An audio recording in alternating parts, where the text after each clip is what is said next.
Alors on va commencer par préparer la peinture. Vous versez votre peinture acrylique dans un pot, vous ajoutez de la colle vinylique, environ un tiers. Ensuite, petit à petit, vous incorporez de l'eau pour rendre la peinture fluide, comme ceci. On n'oublie pas surtout de mettre quelques gouttes de silicone liquide, c'est ce qui va permettre à la peinture de créer ces petits effets de cellules qu'on recherche. Ensuite, on verse la peinture directement sur la toile en alternant les couleurs.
Ensuite, on vient répartir la peinture de cette manière, en soulevant la toile d'un côté puis de l'autre. Voilà.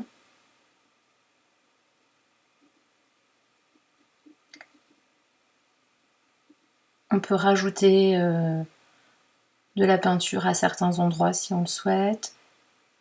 Je trouvais qu'il manquait un peu de bleu là, enfin en tout cas que ça faisait vide à cet endroit.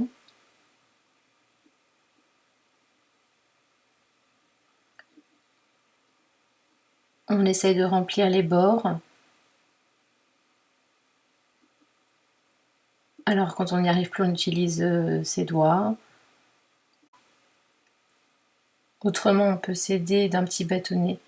C'est peut-être un peu plus simple.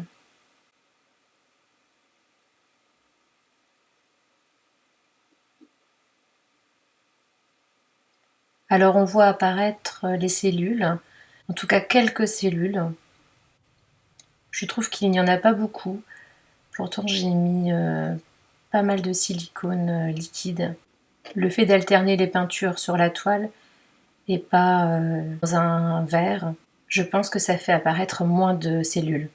Du coup, je vais utiliser un sèche-cheveux qui va permettre de révéler les cellules grâce à la chaleur.